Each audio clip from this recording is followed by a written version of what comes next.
एक आदमी जो जिंदा है लेकिन सरकार के कागजों में मर चुका है, और एक ऐसी अमीर औरत जो सब कुछ होते हुए भी जिंदा रहने के लिए किसी और की जान लेने को तैयार है। दोस्तों, आज की कहानी इंसानियत के सबसे बड़े इम्तिहान की है।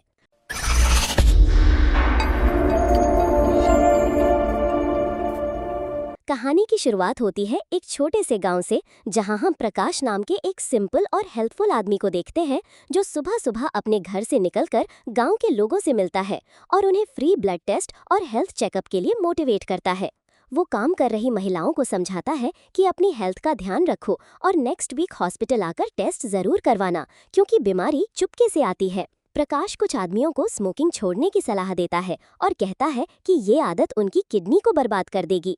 फिर वो हॉस्पिटल पहुंचता है, जहां उसे एक कॉल आता है और वो शॉक हो जाता है जब उसे पता चलता है कि एक रेयर एचएच ब्लड ग्रुप का केस आया है, जो बहुत ही अनकॉमन होता है। दूसरी तरफ हम एक अमीर और पावरफुल लेडी सुजाता मोहन को देखते हैं, जो डायलिसिस पर है और उसकी दोनों किडनीज फेल हो चुकी है। घर में पूजा चल रही होती है, लेकिन एक नर्स उसे ज्यादा पानी पीने से रोक देती है क्योंकि उसकी कंडीशन क्रिटिकल है। एक फॉरेन डॉक्टर उसकी बेटी को बताता है कि अगर जल्दी किडनी ट्रांसप्लांट नहीं हुआ तो सुजाता ज्यादा दिन जिंदा नहीं रहेगी।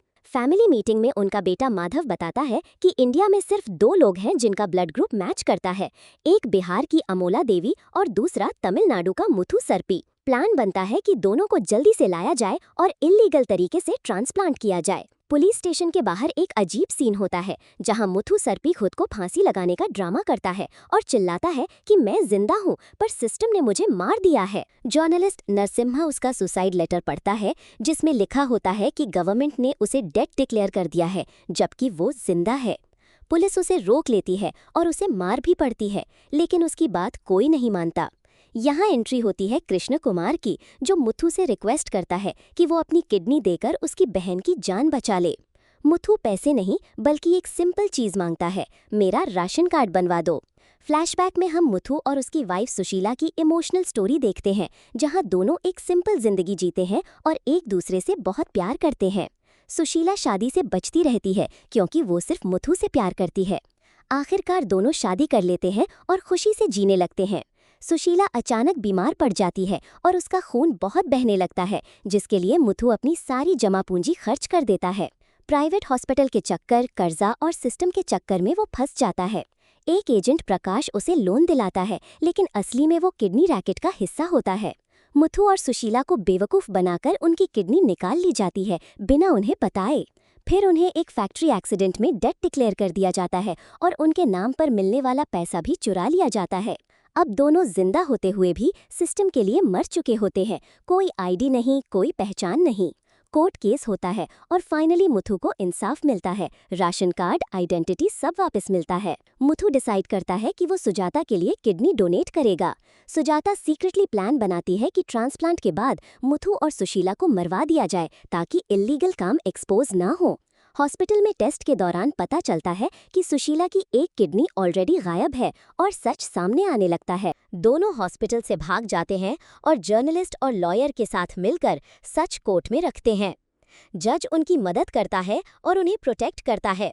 सुजाता की कंडीशन क्रिटिकल हो जाती है और उसके अपने बच्चे भी उसे किडनी देने से मना कर देते हैं। जब सुजाता मरने वाली होती है, तब अचानक मुथु वापस आता है। वो कहता है, अगर हम किसी को बचा सकते हैं और फिर भी नहीं बचाएं तो वो भी एक तरह का मर्डर है।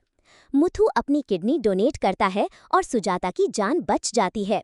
सुजाता को अपनी गलती का एहसास होता है और वो अपनी पावर और पोजीशन छोड़कर अपनी प्रॉपर्टी गरीबों में बांट देती है। दुनिया में सबसे बड़ा ना पैसा होता है, ना पावर।